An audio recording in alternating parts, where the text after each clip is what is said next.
con el estudio del Magíster en Gestión y Políticas Públicas de Ingeniería Industrial de la Universidad de Chile. Por otro lado, Nicole Contreras es periodista de la Universidad Católica de Chile, nacida en Chillán, ciudad en la que vive y donde investigó la crisis de abusos sexuales cometidos por sacerdotes de la Iglesia Católica de la región de Ñuble.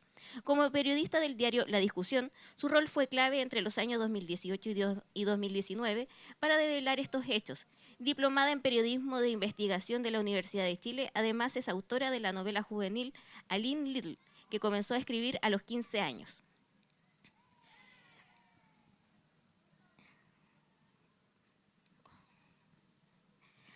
Por otro lado, Olivia Monkerever es periodista, ensayista y profesora titular de la Universidad de Chile. Exdirectora del Instituto de Comunicación e Imagen, ha trabajado en importantes medios como los diarios La Época y La Nación. Es autora de destacadas investigaciones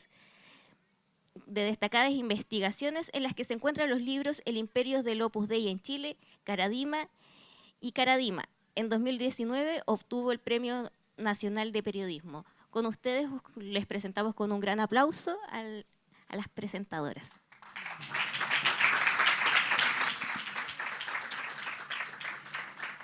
Muchas gracias.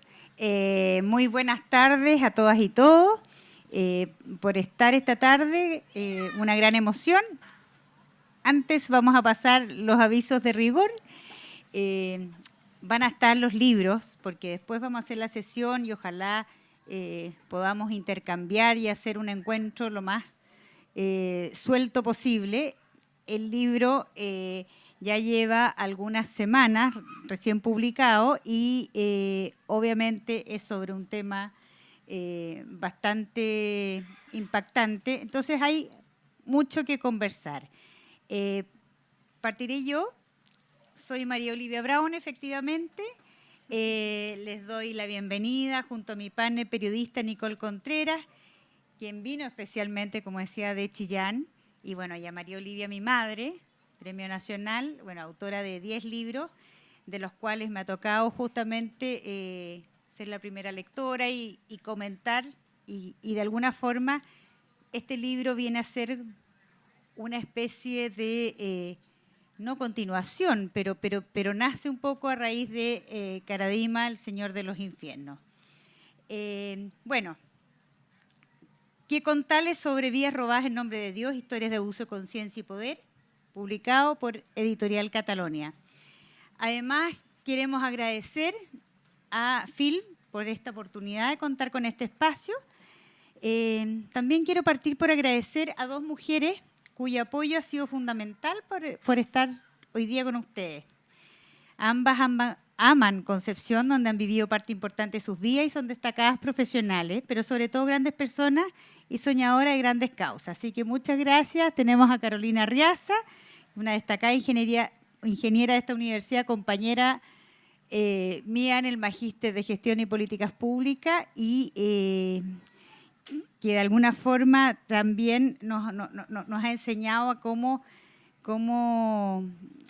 ella ha demostrado su valentía y entrega, siendo la primera mujer directora del Club Deportivo Universidad de Concepción, contra viento y marea. También, y ahí es donde llegamos al link con este libro, también revelando una persona que revela esas verdades incómodas, pero con la transparencia necesaria para aportar también a cambiar las malas prácticas que nos impiden avanzar hacia una sociedad mejor. Y también muchas gracias a Andrea Domedel, destacada periodista titulada en la Universidad de Chile y coautora del libro El Mayo de los Pingüinos, que partió también con reporteo en Concepción, también es de aquí, y colaboró en el libro de Caradima, El Señor de los Infiernos. Así que gracias por todo su entusiasmo y apoyo en toda la gestión de prensa en este viaje. Bueno, creo que no es casual, y por qué me detuve en estas mujeres, que seamos un equipo de mujeres el que presente este libro, al igual como la mayoría de los reveladores testimonios que le dan vida a estas páginas. Quiero contarles que tras un proceso intenso de 2 años de investigación periodística en plena pandemia, pudimos ahondar en el profundo dolor de las 19 personas que nos confiaron con total valentía sus historias para que las reconstruyéramos en este libro, cuyas repercusiones y sobre todo las reflexiones profundas que hemos tenido los primeros lectores nos siguen asombrando, en que ante una verdad necesaria estamos aquí con la necesidad de revelar esa verdad que es dolorosa, pero que tiene que ver con el Chile que nos ha tocado vivir en los últimos 5 años. Después de la polémica venía el Papa, luego el estallido social, la pandemia y el barrido bajo la alfombra de temas como estos. Aún hay muchos silencios a toda escala, pero así como recordamos al principio del libro, queremos a través de esta investigación periodística aportar algo de luz y darle sentido al lema del Washington Post, que dice: la democracia muere en la oscuridad. O sea, por eso también estos temas son importantes, que van más allá de un tema de poder de una institución particular. Pese a la cruda que puede ser esta verdad y a la tentadora comodidad de los silencios cómplices. Y con esto, antes de darle el pase a mi querida Nicole, les comparto las palabras del destacado maestro y economista Carlos Massad, que nos escribió desde Pichiangui, donde hoy vive, cuando lanzamos el libro en Santiago a fines de octubre, y que cada día creo que cobra más vigencia en la medida que más personas y lectores nos comparten su sentir frente a este libro. Él nos dice, a sus ya cumplidos 90 años, dice, efectivamente, y siendo bueno, un católico de toda la vida, dice, bueno, efectivamente el tema es doloroso, pero el dolor redime, sana y corrige cuando lo que duele es la verdad. Y eso sentimos que también es lo que necesitamos como sociedad. Muchas gracias. Dejo con ustedes a Nicole.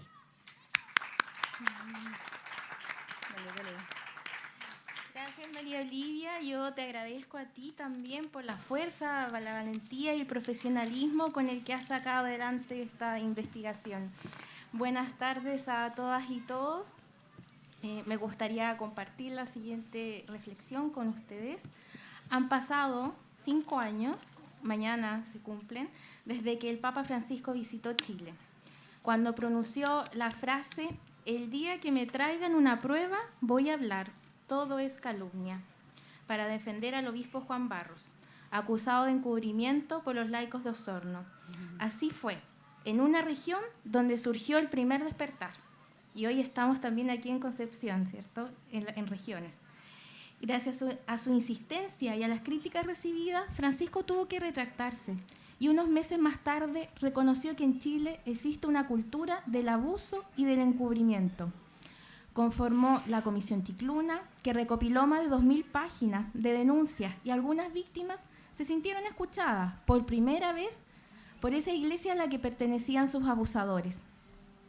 ¿Qué ha pasado en estos 5 años?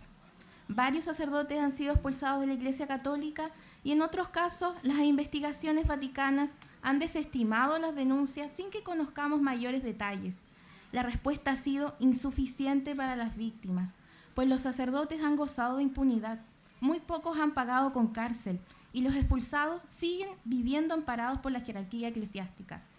Tampoco ha existido un acompañamiento y reparación efectivos para las víctimas, y probablemente casi ninguna de las personas abusadas sienta que la Iglesia Católica lo ayudó en algo. El diagnóstico empeora si vemos que la Iglesia Católica, pese a su pérdida de fieles, sigue teniendo poder, pues es uno de los principales sostenedores de colegios en Chile, especialmente en regiones, y también de prestigiosas universidades, desde donde operan iniciativas que parecieran más un lavado de imagen que el compromiso de un cambio. También, si tenemos en cuenta que gran parte de la comunidad laical ha desistido de la exigencia de cambios profundos en una iglesia que sigue sin actualizarse, y que últimamente pareciera ser que desde el Vaticano hasta los obispados se busca dar vuelta a la página. Por esa razón, planteamos en la introducción del libro que las promesas del Papa han sido una esperanza anulada. Desde ahí surgió la necesidad de investigar que dio origen a este libro, Vidas robadas en nombre de Dios, que expone a través de 19 testimonios que configuran 13 capítulos el sometimiento y la opresión que el abuso de conciencia y de poder provoca en sus víctimas, como antesala del abuso sexual y del encubrimiento. En él está el origen de la crisis de abusos, ya que como nos escribió el periodista peruano Pedro Salinas, investigador del Sodalicio de Vida Cristiana, esta investigación periodística va sin escalas al corazón de los abusos, como una estaca. Estas historias nos muestran la dominación de las conciencias que oprimen la voluntad y manipulan hasta el punto de restringir el pensamiento crítico bajo el amparo de la exigencia de una obediencia ciega al superior o superiora, sustentada en las constituciones de congregaciones y movimientos, y que mientras exista seguirá perpetuando el abuso como una máquina del encubrimiento. Y es importante destacar que el contenido de este libro es conocido por el Vaticano, porque la mayoría de los testimonios presentó sus denuncias en organismos eclesiásticos oficiales. Como periodistas, esperamos también, al presentar esta investigación periodística en regiones, aquí en Concepción, donde el periodismo centralista al que estamos acostumbrados muchas veces olvida lo que pasa en los diferentes territorios. De los abusos de la Iglesia, que en mi caso partí investigando en la región de Ñuble, todavía hay mucho que investigar, especialmente en diócesis, arquidiócesis y congregaciones donde aún hay que encontrar la verdad, aunque duela y derrumbe a personajes que han sido encubrados por una fe que ha sido dañina para tantos, aunque haya que enfrentar en muchos casos incluso la censura de algunos medios de comunicación. En ese sentido, es necesario plantearse, así como ha ocurrido en Francia y en otros países, la necesidad de una comisión de verdad, justicia y reparación sobre el abuso institucional, porque el Estado también tiene una responsabilidad ante una institución como la Iglesia Católica, que ha tenido muchos privilegios y no ha sido fiscalizada. Esa verdad es parte de una real democracia y el periodismo sigue teniendo la misión de contribuir a esa verdad que necesitan tantas víctimas de todo tipo de abusos de la Iglesia Católica.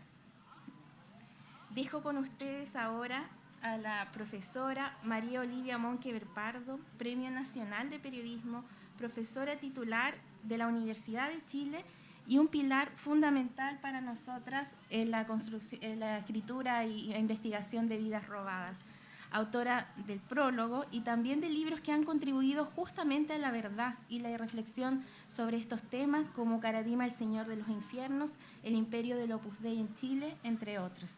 Gracias, muchas gracias a todos.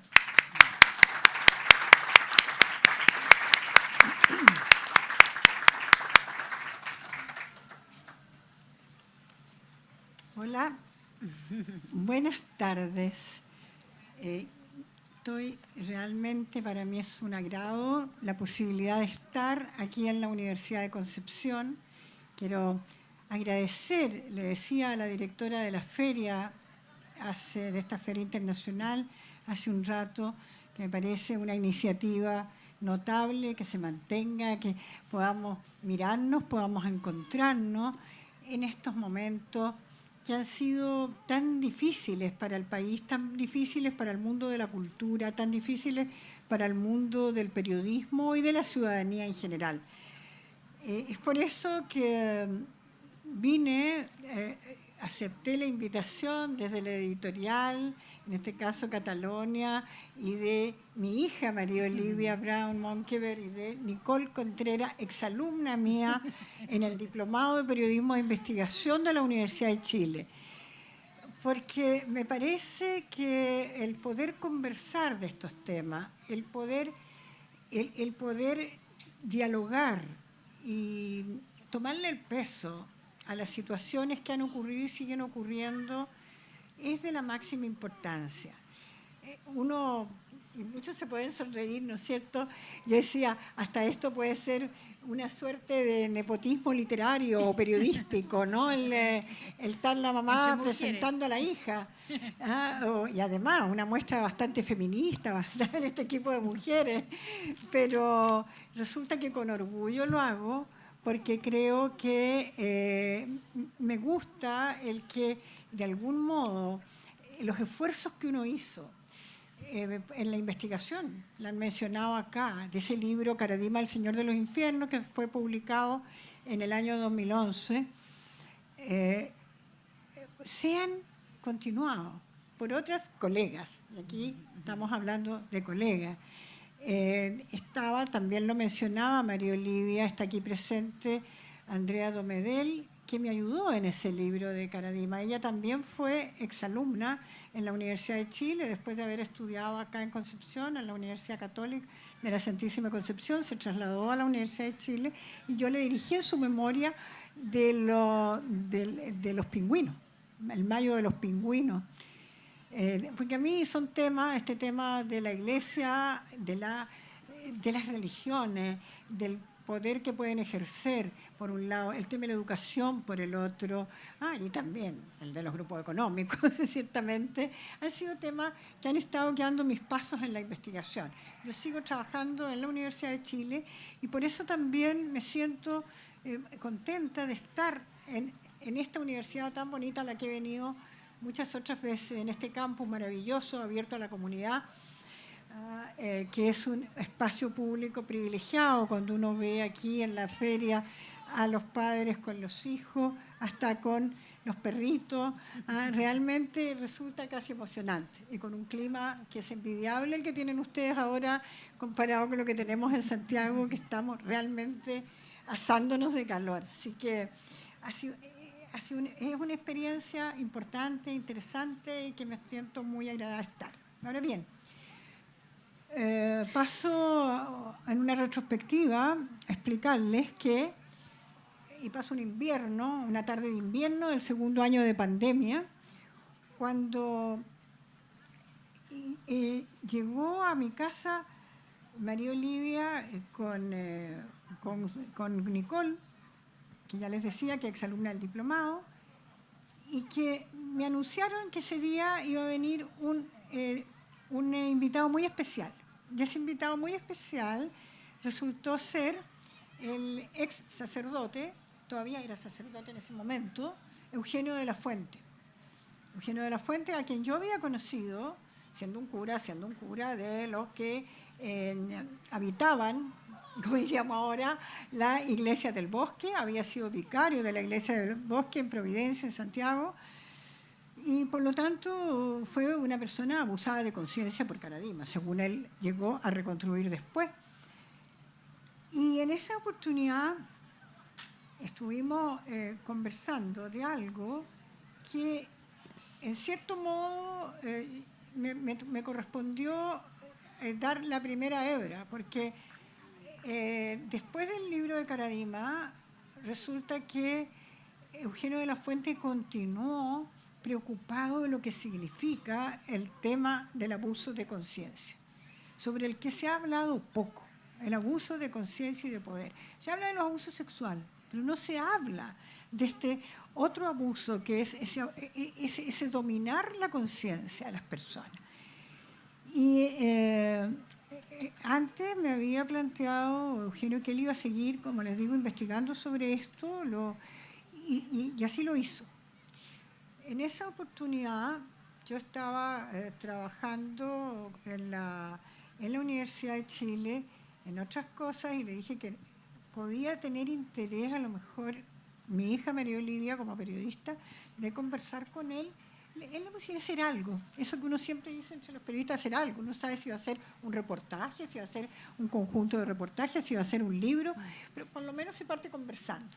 Y allí, antes de esa visita invernal, se conocieron, primero se conocieron por Zoom, como suelen conocerse, o por teléfono y después en el Zoom. Solíamos.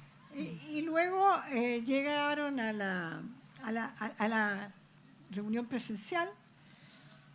Por otro lado, un cuento un poco largo, pero creo que es interesante cómo se van estableciendo también redes que yo considero redes positivas, en el sentido de cómo se pueden ir canalizando energía en un trabajo que a veces es tan duro como el trabajo periodístico y el trabajo de periodismo de investigación, que puede ser fascinante, pero que como no tenemos apoyos muy formales, en realidad es mucho el esfuerzo personal lo que corre también. Entonces allí se conocieron María Olivia, Nicole, engancharon, digamos, positivamente como para trabajar en conjunto y fueron poco a poco construyendo, dando los pasos para construir lo que ustedes, cuando si pueden leer este libro, van a encontrar que es este conjunto de testimonio de estas vidas robadas en nombre de Dios. Eugenio de la Fuente, justamente, por eso le decía que en esa visita a mi casa fue una ayuda en varios, parte importante de estos testimonios. Hubo otros que, por la vía de la investigación periodística, ellas obtuvieron y lograron esta obra que de verdad uno que ha estado trabajando en estos temas, yo diría, tiene 2 o 3 características tremendamente destacables. Más allá de la cercanía que pueda tener con ella, lo digo muy sinceramente, porque lograron un trabajo periodístico en profundidad.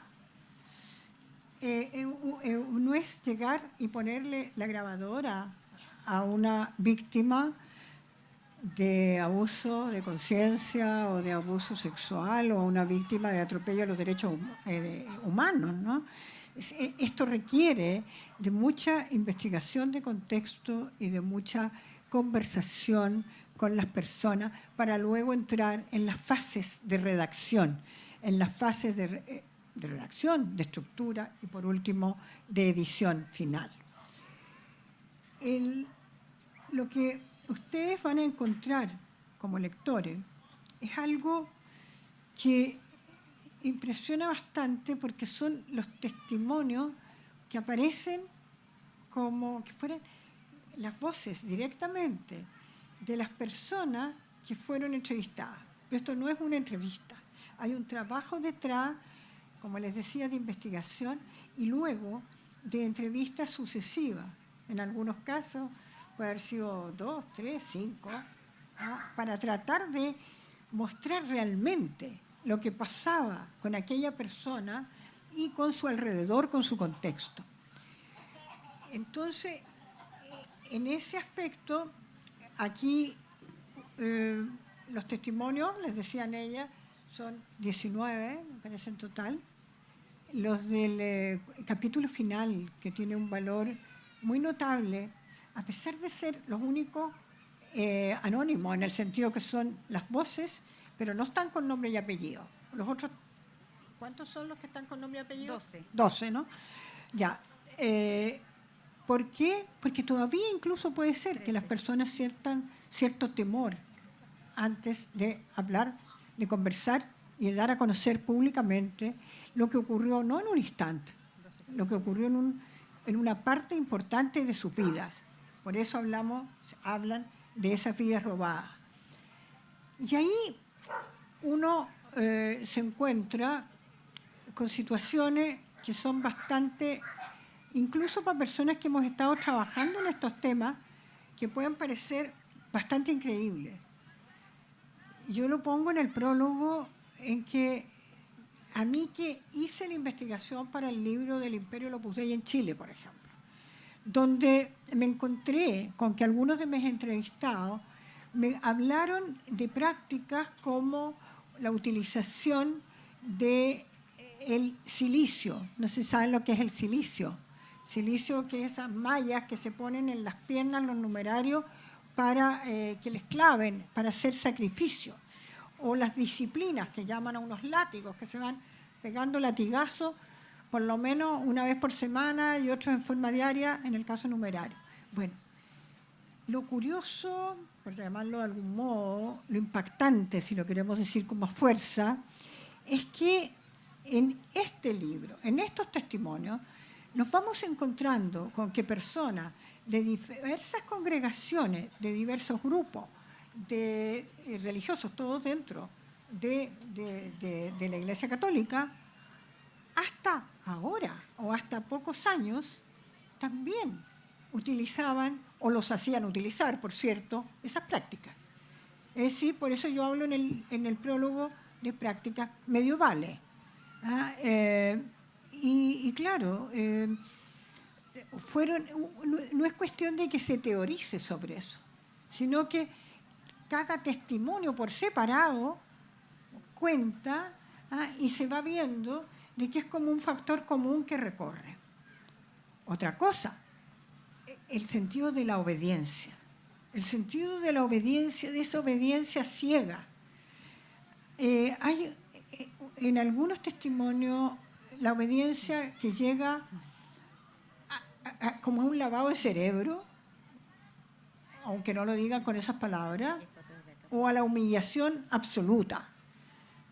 Me impactó muchísimo cuando leí en los originales que en una de estas personas, una mujer, que era monja, sí, monja, ¿no?, de una de estas congregaciones o estos grupos extraños, con carácter de secta, le decían que tenían que ser como gusanos, que tenían que humillarse. O sea, cosas de ese tipo uno las encuentra en este libro. Como les digo, que van más allá o antes de lo que puede llegar a ser el abuso sexual del que se ha hablado. El abuso de conciencia y de poder no ha sido abordado por la Iglesia Católica. Lo comentaba con alguien conversando hace poco y me decía, sí, puede también ocurrir en otras religiones. Es verdad, puede ocurrir, ya hay que observar. Puede ocurrir en otras instituciones, en otras entidades laicas también. Entonces, creo que este libro nos prende luces de alerta también sobre ese tipo de prácticas que han seguido sucediendo en el caso chileno y en otras partes. Por eso mencionaba Nicole el caso de estas comisiones de verdad y de reparación que se han forjado en el caso francés. Entonces, yo creo que hay acá un valor en el tratar de mirar, sin descartar para nada la importancia que pueda tener y lo importante que se puede hacer, buscar, denunciar, revisar, develar cuando ocurre el abuso sexual. Pero que está esta otra situación de abuso que posibilita también el abuso sexual, pero que a la vez se da y no está siendo abordado ni reparado. Y en ese aspecto han mencionado esto de la visita al Papa Francisco, y creo que es interesante ver lo que ocurre, lo que dice el propio Eugenio de la Fuente en este libro, que cómo él toma la decisión de retirarse del sacerdocio, después de dejar la capellanía en la Universidad Católica, precisamente ante la impotencia de ver que pese a todos los esfuerzos, pese a todas las denuncias, no se había hecho nada, prácticamente nada, para no exagerar, en cambiar de fondo estas actitudes, estas costumbres. Es cierto que en los últimos años la Iglesia Católica ha venido disminuyendo su importancia, en el sentido de que la encuesta Bicentenario, no ha habido censo que esté diciéndonos cuánto, de verdad, cuáles son las cifras oficiales de las personas que participan de una religión. Pero sí sabemos lo que dice la encuesta Bicentenario de la Universidad Católica de Chile, y en que si en el año 2006, el 70% de la población se declaraba católica, bajó a cifras del orden del 42% en 2021. Evidentemente que en todo eso el efecto del caso Caradima, todo un efecto post-Caradima que ha sido muy, muy significativo, pero no hay una medición, ni hay estudios todavía sobre esto otro, sobre esto que implica este abuso de conciencia. Y yo quisiera, para terminar, y después decían que a lo mejor sería interesante que pudieran hacernos algunas consultas, hacerle a las autoras me imagino que si alguien ha leído el libro puede tener muchas inquietudes. Yo sí les dijera que a mí me pasa que hay una inquietud, precisamente por algo que yo vinculo y relaciono por mi propia experiencia, no solo de profesora universitaria, sino que de investigadora en el tema de la educación y en el tema de las universidades, que es, lo señalaba Nicole, la importancia de la Iglesia Católica en la educación, tanto en la educación básica y media como en la educación universitaria.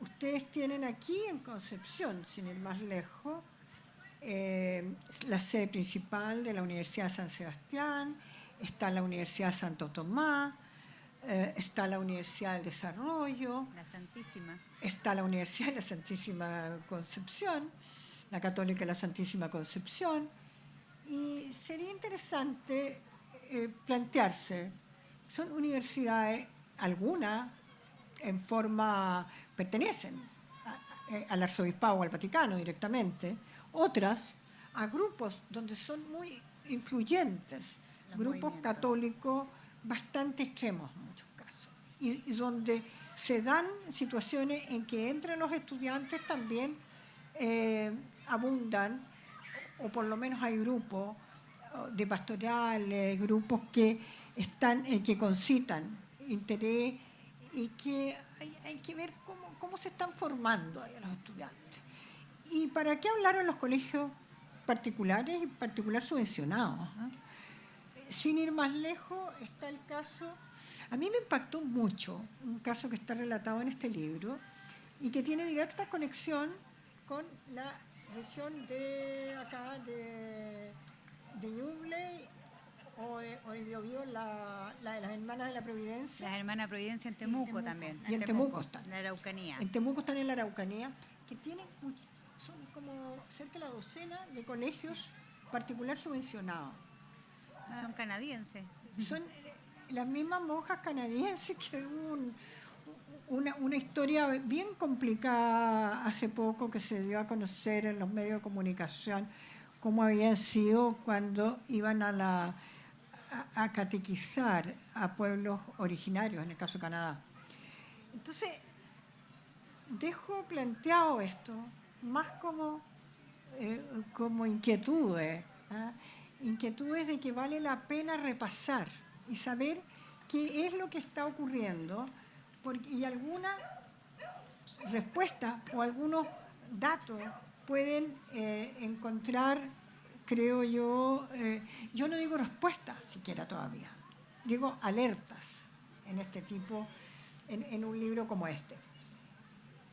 Yo les decía que el caso por un lado de los silicios, de la tortura física, pero también el ver estas prácticas como de paisajes de tortura psicológica, de temores ancestrales, que meten a la gente en laberintos existenciales, en verdad, y que han tenido que afrontar procesos muy angustiosos para poder lograr reconocer que han sido dominados, que sus vidas les han sido robadas, para lograr reconstruirlas. Son esfuerzos tremendos los que han tenido que desarrollar, que han tenido que desplegar. Y yo creo que en ese aspecto merece también un especial reconocimiento, tareas como la que emprendieron Nicole y María Olivia, porque el trabajo con las víctimas tiene que ser un trabajo respetuoso, pero es un trabajo arduo. Digo que por experiencia personal, el caso de Karadima, El Señor de los Infiernos, para mí fue un libro tremendamente doloroso también, de investigar, de reportear. Pero yo creo que es indispensable que el periodismo pueda tener los espacios para desarrollar este tipo de temas. así como de otros, ¿no es cierto?, en el aspecto socioeconómico, en el aspecto de lo que implica el poder. Entonces, para ir terminando por ahora, diría que trabajos como estos demuestran cómo el periodismo puede contribuir a mostrar lo que se esconde detrás de las apariencias y a conocer en profundidad situaciones que de otro modo no se conocerían. Un periodismo serio, un periodismo investigativo, y que acá hay que vincularlo nosotros, y cuando digo un nosotros me refiero a ellas hoy, pero también a muchos colegas que han estado haciendo periodismo de investigación. Lo estamos haciendo, si ustedes se dan cuenta, la mayor parte en libros. En este sentido, uno podría dar el saludo y el agradecimiento a la editorial Catalonia, en este caso. En el caso mío, yo edito con Penguin Random House y todos los últimos trabajos están hechos con ellos. Pero se requieren más espacio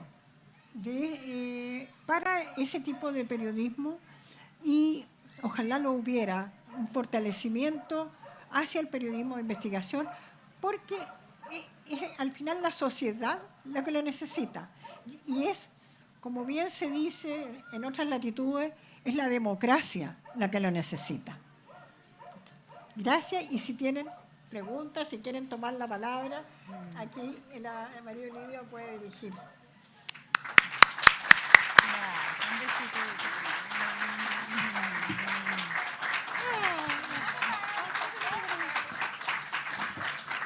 Así que, por favor, démonos espacio para preguntas. Ahí hay un micrófono y lo más abierto posible. Total libertad de expresión. Hola, buenas tardes. Buenas tardes. Bueno, no sé, en realidad quizás a la profesora Monkever o a las periodistas también.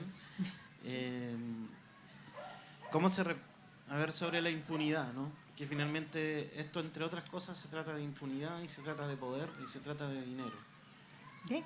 De poder y dinero. Y eso trae impunidad.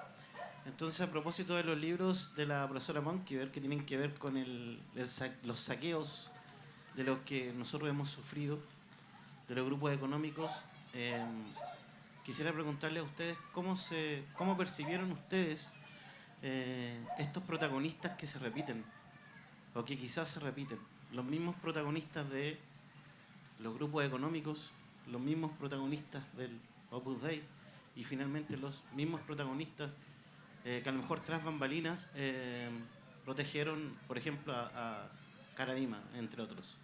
Gracias. Muchas gracias. Yo parto y pueden complementar aquí Nicole y, bueno, obviamente mi madre. Pero solo partir por decir, dentro de todo lo que se ha hablado del libro, ustedes pueden ver, sería genial que la editorial mostrara, o aquí tenemos el libro con el índice. La transversalidad de movimientos es impactante, porque en este libro tenemos desde movimientos tan importantes como los jesuitas, que son claves también en áreas de la educación, donde de hecho el testimonio también de un ex sacerdote como Cristian Meneses es de una profundidad que no solo ha impactado incluso a la propia comunidad jesuita en Chile, sino que también afuera. Pero también tenemos dentro de esta transversalidad otros sectores que están en estos movimientos, como las Hermanas de la Providencia, como el Opus Dei, como Chenstadt, que de movimiento del cual también hay una historia que no se ha reconocido. Entonces también volvemos a esa cosa de en Chile, de estos silencios cómplices que tienen que ver con lo que tú planteas.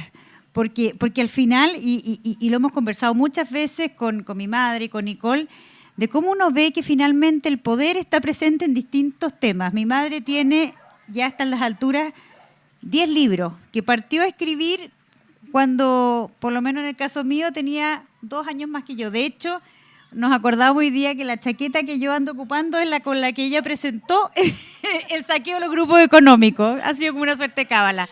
Pero ¿qué es lo que pasa? A mí un montón de gente me dice, con este libro, ¿y cómo?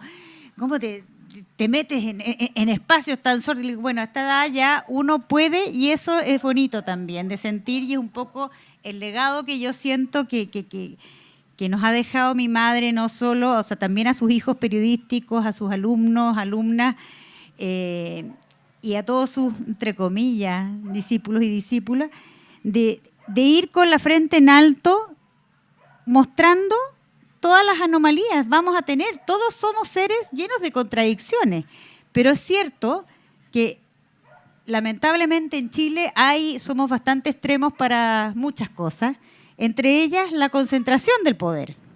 Y esa concentración del poder no solo es económica, sino que también se reparte en espacios religiosos, educacionales, en la salud, en los colegios. De alguna forma nos hemos acostumbrado a un modelo que uno lo ve presente en esta forma como de vida de silenciar al otro. También hay mucha gente, como ya el libro ya ha sido leído por bastante gente, nos han comentado, por ejemplo, cómo se ve el clasismo chileno a través de los movimientos y de todas estas historias, que es impactante. Y ahí de nuevo entran estas redes donde de alguna forma el poder de la Iglesia, que todavía goza de muchos privilegios, pese a que de alguna forma ha perdido adeptos entre la juventud y su discurso requiere mucha renovación, sigue teniendo redes muy, muy importantes. Yo creo que ahí, bueno, no sé cómo lo ven ustedes.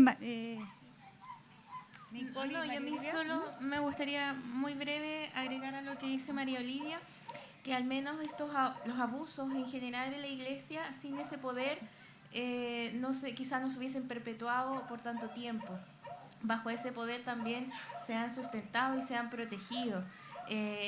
Sin embargo, creo que por eso es muy importante también crear una masa crítica de laicos y de personas que aunque se sientan alejados de la Iglesia, que también puedan cuestionar esto y hacer un contrapeso, porque evidentemente la Iglesia Católica va a seguir teniendo poder en estas circunstancias. Sí, yo quería ampliar un poco, y gracias Nicole, porque tú precisaste muy bien en torno a Iglesia, lo mismo María Olivia, algo había dicho, pero yendo a la pregunta inicial, tomando desde el saqueo para adelante, digamos, yo creo que uno de los puntos, uno no tiene todas las respuestas, naturalmente, pero uno de los puntos para entender parte de la impunidad pasa por un problema central, para mi gusto, que se llama medios de comunicación en Chile. Si hablamos de concentración, y hablamos de concentración de los medios de comunicación, caso de los magnates de la prensa, que es uno... Los magnates de la prensa es un libro que, perdón la autorreferencia, pero escribí en el año 2009, es el mismo año que me dieron el Premio Nacional. 2009 han pasado, ¿cuánto? 14 años. 14 años. Si alguien lee ese libro ahora y lee el epílogo, en que yo digo que estábamos en una pieza oscura en materia de información, menos que oscura, como con cortinas que eran como velos que nos impedían ver la realidad de lo que pasaba con los problemas centrales de este país. O si hablábamos de la propia concentración, de lo que implicó toda esa devolución de la entrega de las empresas a grupos económicos, se fueron concentrando y todo lo demás, ¿no es cierto? Todo lo que ha pasado después, yo digo, estamos peor. Lamentablemente estamos peor. Y estamos peor, y ahora agudizado todavía con el tema de las redes sociales. Y con el tema de las redes sociales, donde tenemos que estamos, una de las cuestiones que a mí me preocupa, y esto me preocupa como profesora, y me preocupa como abuela, y me preocupa en varias dimensiones, y es que nuestra juventud no está leyendo. Y si no se está leyendo, no se está reflexionando a fondo. Yo le decía a alguien hace poquito, cuando tú te informas, la gente te dice, me informo por Twitter, me informo por Instagram, me informo por TikTok, ¿Cómo es eso? ¿Ah? Que, bueno, lo que pasa, me podrán decir, tú eres una adulta mayor, no entendís nada. No, señores. No se pueden informar por una cuestión que está manejada, manipulada y dirigida por otro. Entonces, el problema es que una prensa convencional concentrada, una televisión fundamentalmente comercial, entonces, ¿cuáles son los espacios de conocimiento de la verdad de lo que ocurre y cuáles son los espacios de debate público? Quedan poquitos. Y por eso es que ahí viene, para mi gusto, el rol importante, por ejemplo, de las universidades públicas o de las universidades que sin ser estatales. Por lo tanto, yo digo pública cuando son estatales, entre paréntesis. No como en la Universidad Católica que dicen que hay toda una discusión al respecto. Pero en todo caso, o las que tienen vocación pública, pero que sean espacios en que de verdad se tenga sentido de lo público, sentido de bien común, sentido de justicia social. Y por cierto, que la impunidad o la no impunidad cae en eso.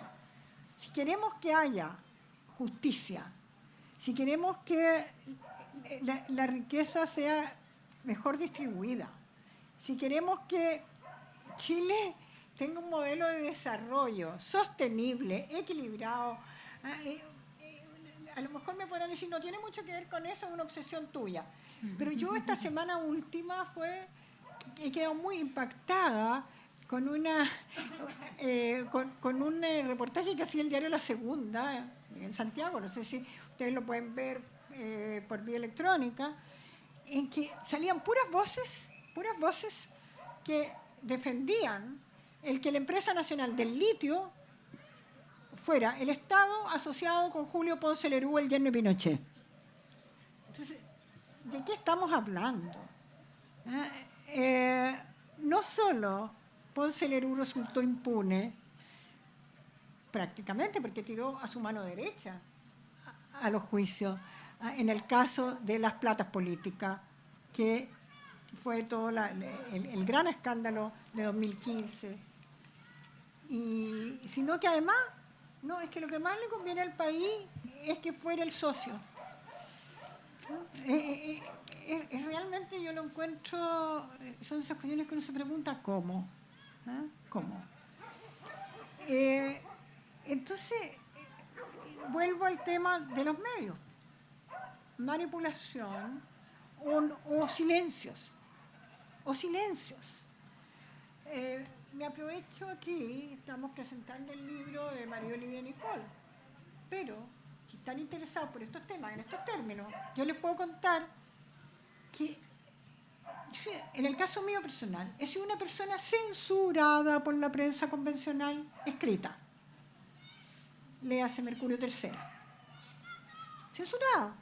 O sea, los libros se han conocido, porque se han conocido en los espacios universitarios, porque se han conocido a través de algunos medios digitales, porque se han conocido a través de algunas radios, pero nunca te hacen una nota siquiera. Tampoco se las pido, pero han logrado ser conocidos a pesar de eso. No me extraña, por eso tampoco, que el libro de María Olivia de Nicol, que ya digo que es un muy buen libro, tampoco sea abordado, trabajado, comentado en esos medios. Entonces, también te da una dimensión de lo que está ocurriendo con los medios y de lo que pasa con los periodistas. Y la profesión de periodista, desgraciadamente, en este contexto, se ha precarizado. Yo creo que la profesión de periodista es central, es clave. Y no solo de los niños que están saliendo recién de la universidad, los respeto mucho, son los alumnos que uno quiere formar, pero también hay que formar editores y también hay que tener medios y gente que esté dispuesta y disponible para hablar de todos los temas que realmente pueden importar y de todos los problemas que pueden importar. Sí, alguna. Sí, está embalada. Ahí hay dos preguntas ahí para el micrófono, una y una para eso. Gracias. Ahí. Buenas tardes. Primero que todo, agradecer que hubiesen sido tan valientes en desarrollar esta investigación. También a María Olivia Monquer, que gracias a ella uno logra entender el mundo más a fondo.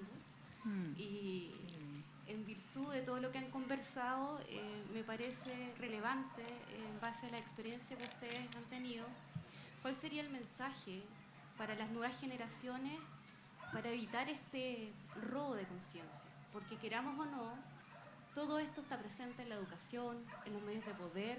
Entonces, nosotros como madres, como abuelas, ¿cómo abordarlo de mejor manera? Eso. Muchas gracias por tu pregunta, es muy linda y bueno, vamos a tratar de contestarla, pero a mí me llega en lo personal. Soy madre de 4 hijos ya, 3 universitarios y justamente la más chica, mis hijos y yo estudié en un colegio católico. Para mí la religión también fue muy importante y muy formadora. Estuve en el Estadio Nacional en el año 87 con la Avenida del Papa, con todo lo que involucró no solo para los jóvenes, para este país. O sea, de alguna forma ya hay un mundo de comunidad que necesitamos y que están perdidos. Y en las conversaciones de estos 2 años incluso que he tenido con mis hijos, ha estado muy presente un poco lo que planteabas tú. Y incluso para mí hay una pregunta que me hizo mi hija y cuando estábamos con Nicole, porque Nicole iba a Santiago desde Chillán, entonces cuando terminamos el libro, entonces llega y mi hija menor me pregunta, bueno, pero ahora estás más cerca de Dios o más lejos de Dios. Y bueno, y justo ella estaba también en la etapa de la confirmación, lo que significa y todo, y son mucho más cuestionadores. Y yo le digo la verdad, es que me siento más tranquila y más en conexión directa y reencontrada con esa religiosidad mucho más limpia, libre de todo esto. Entonces, ahí hay un tema, porque uno los ve súper separados. O sea, la juventud hoy día no quiere saber nada con la iglesia, salvo estos grupos mucho más cerrados y todo, pero la juventud está buscando otros espacios y también está buscando otros espacios que a lo mejor son otras búsquedas porque se requiere un desarrollo espiritual. Entonces, en ese sentido, un sentido de esperanza de que la peleen, de que asuman ese espíritu crítico, que es súper necesario. En la introducción del libro también hay una psicóloga muy especialista, Josefina Martínez, que ella habla que el gran problema que ha tenido la Iglesia es la educación en la fe, porque esta educación obediente, no cuestionadora, muy infantil, en el fondo. Entonces, hoy día, con los temas, o sea, ¿cómo le explico yo a mi misma hija? Imagínate el tema de la mujer, cómo está presente. Tengo 3 hijas mujeres. Y el tema de la iglesia, ya con la mujer, es un gran tema. Entonces, incluso el mismo, que lo contábamos, en el capítulo 3 aparece Cristian Meneses, jesuita, y él mismo decía cuando fuimos a un programa, él nos acompañó en Vía X, que fue uno de los medios que nos daba espacio, y él dice, bueno, efectivamente, porque Andrea Moleto, que era la periodista, le hizo la pregunta, ¿cuándo crees que la mujer va a tener espacio en la iglesia? Y él dice, dice, yo creo que cuando sea capaz de otorgar sacramentos, por ejemplo. De realmente que se vean señales claras. Entonces, la señal, y volviendo, y con esto termino, es decirle a los jóvenes, créanse que ustedes tienen que exigir respuestas.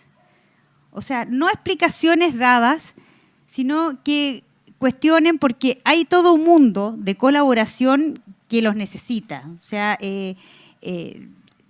todo, incluso el mensaje de Jesucristo de colaboración puede ser súper potente en ayuda social, se necesita, pero no se necesita la otra parte de una iglesia conservadora, no actualizada con los tiempos y que al final, tal como se demuestra aquí, en estas condiciones, es dañina.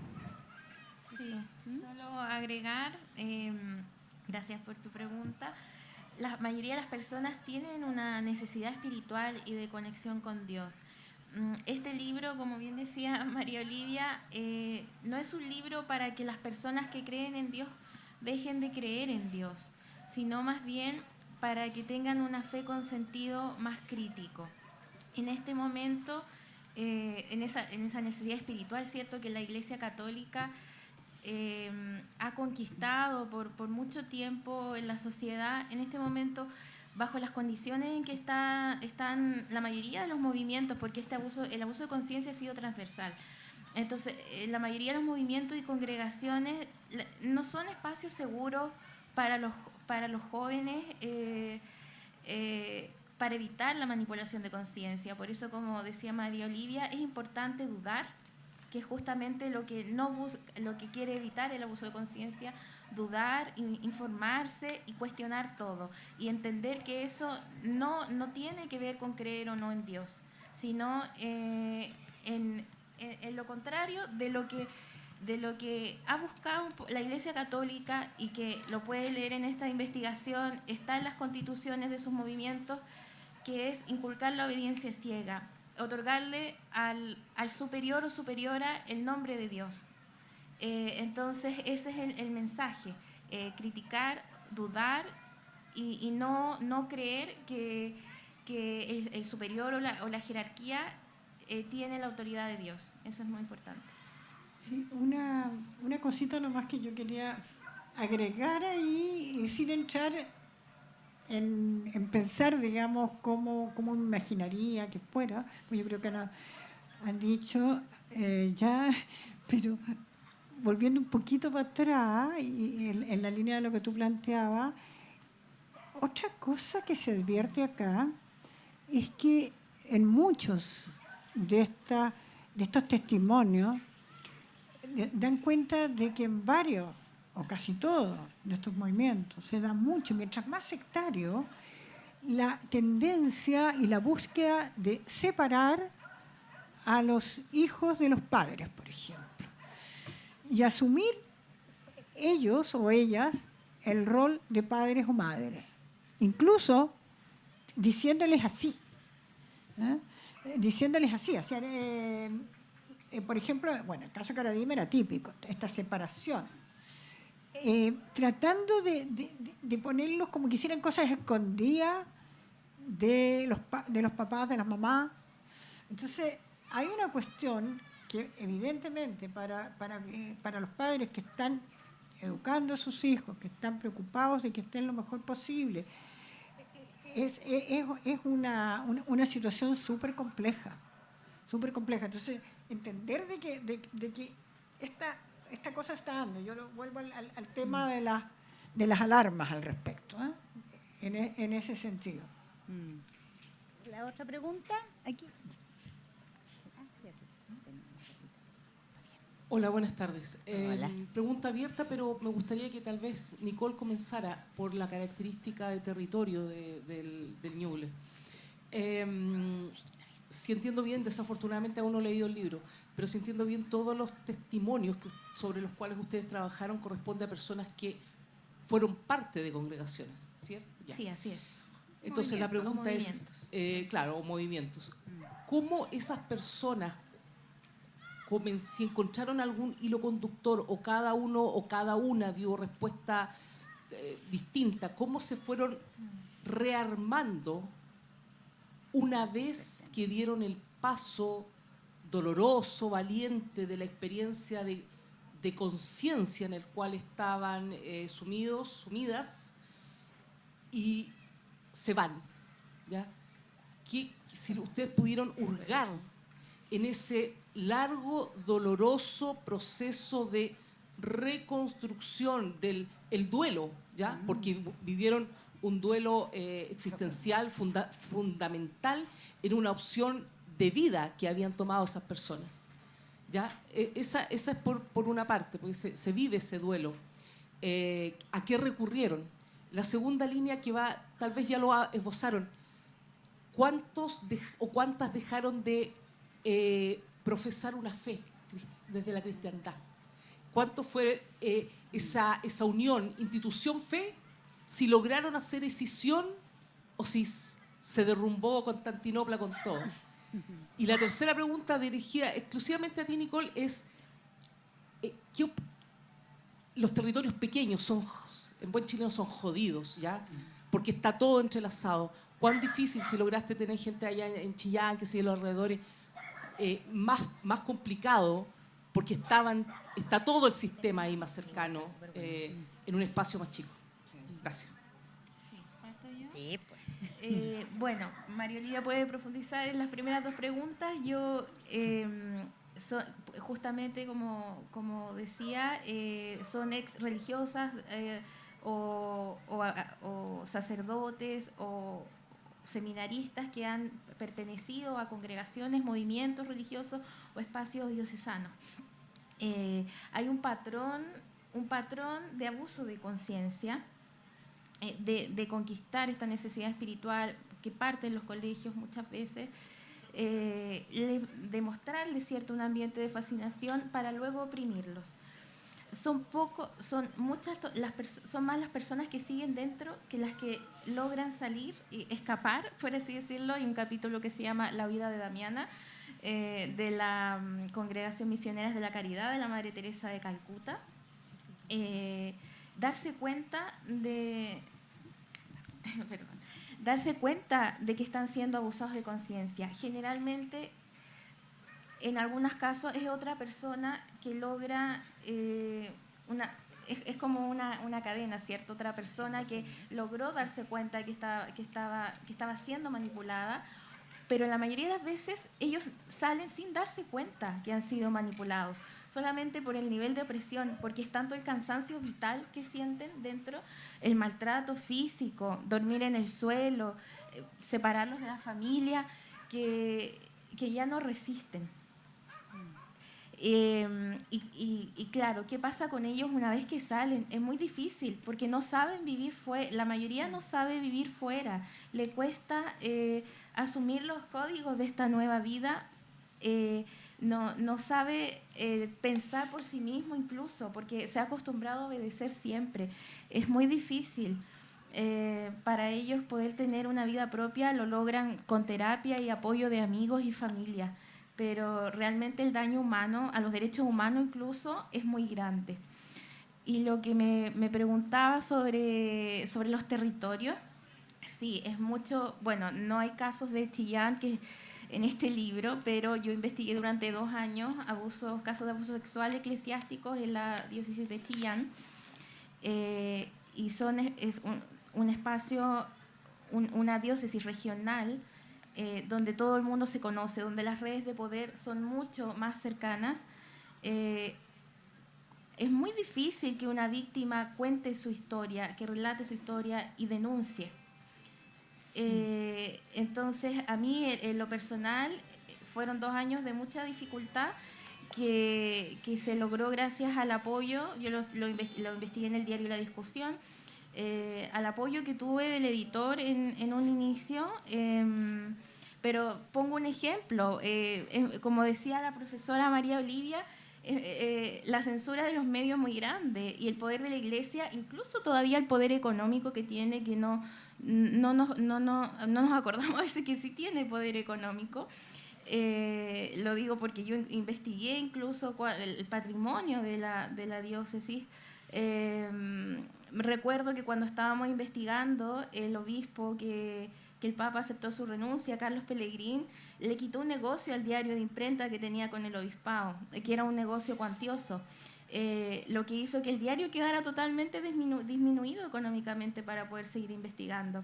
Entonces, esas redes de poder hacen que todo sea mucho más difícil, tanto para la investigación como para las víctimas, porque el cuestionamiento hacia ellas que todavía existe, porque una víctima, como decía Josefina Martínez, son sujetos incómodos. Muy pocas personas van a felicitar a una víctima porque denuncia, menos la Iglesia Católica. Entonces, el costo que ellos asumen también es muy grande y es una decisión muy, muy difícil de tomar. Gracias.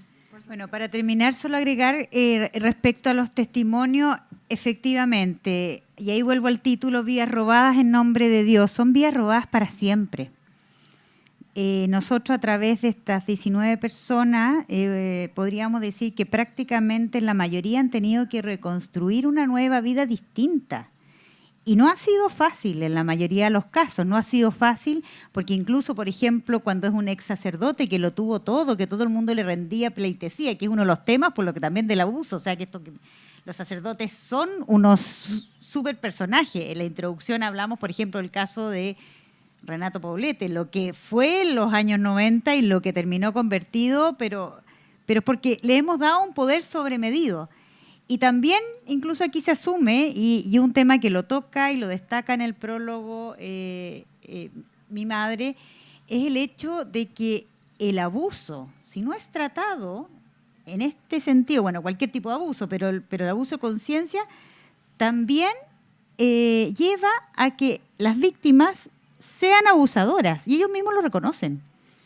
Porque en el fondo es como una lógica de comportamiento, y eso provoca mucho daño a la sociedad. Entonces, claro, no tenemos, y esto para terminar, aquí no hay figura judicial, aquí no entra la ley, por así decirlo, y por eso es un tema que tenemos que resolverlo, no solo entre los laicos, entre la ciudadanía. O sea, ¿cómo nos hacemos cargo de esto y de aportamos para mejores relaciones? Y como preguntabas, con la educación, que en el fondo, y en eso igual yo tengo mucha esperanza en las generaciones jóvenes. Yo veo que son mucho más respetuosas a la diversidad real, a no juzgar tanto, que todo es lo que ha llevado esta iglesia, la iglesia que está retratada aquí, ha llevado a un juzgamiento, a una mirada de la sociedad que es mucho más impositiva y que promueve el abuso de poder, y entre ellos el abuso de conciencia. Y es a toda escala, y en eso hay un trabajo largo y una reflexión, bueno, que tiene que partir por algo, y ojalá vengan muchos más libros más de estos temas y que todos podamos aportar de donde estemos. Eso. Ya, dele. La última pregunta. Sí, porque nos están haciendo señas. Ya. Con esto terminamos. Ahí va a ir el micrófono. Va a ir el micrófono. ¿Para qué? Va. Ya. Buenas tardes. Bueno, lamentablemente yo llegué atrasado a esta exposición. Yo soy un ex alumno de esta universidad. No es por nada, tengo un título y postítulo en esta universidad. Y me eduqué en la década del 70.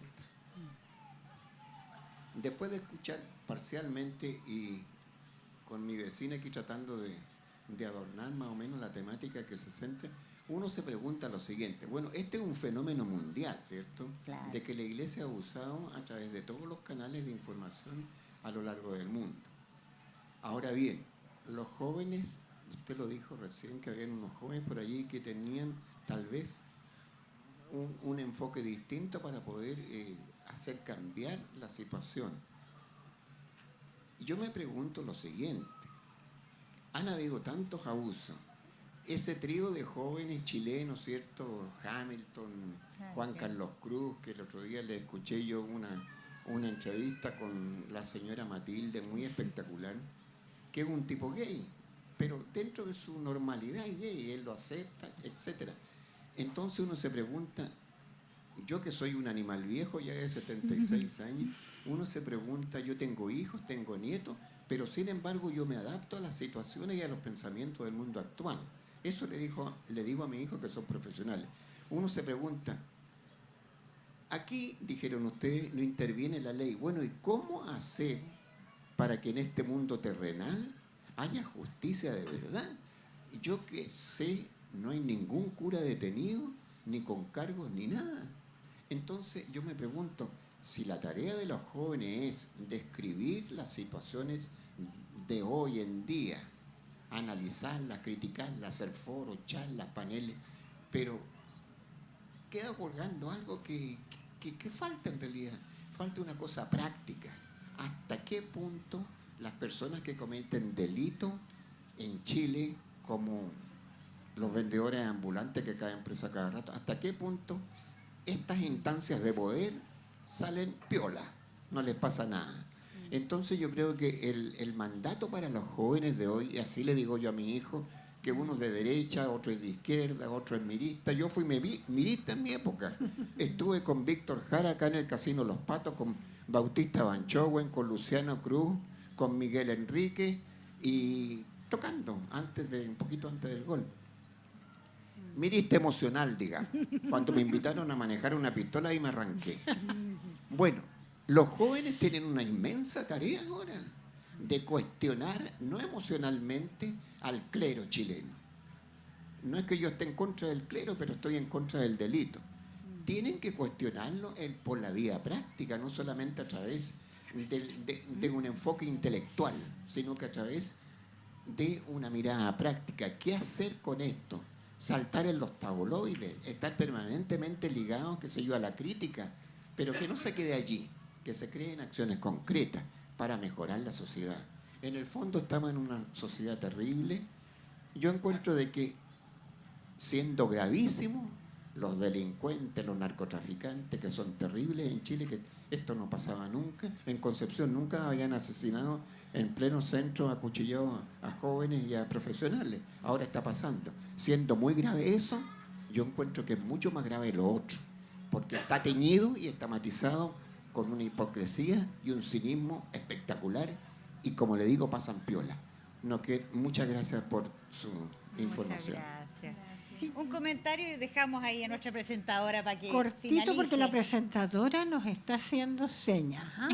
Así que muy interesante lo que nos planteaba. Y en la firma podemos conversar, perdón, también. Yo solamente le quería agregar algo a lo que ustedes dijeron, tanto la María Olivia y usted, ¿cómo se llama? Yo me llamo Neftalí. Neftalí, te digo una cosa. Los jóvenes sí, pero también los mayores.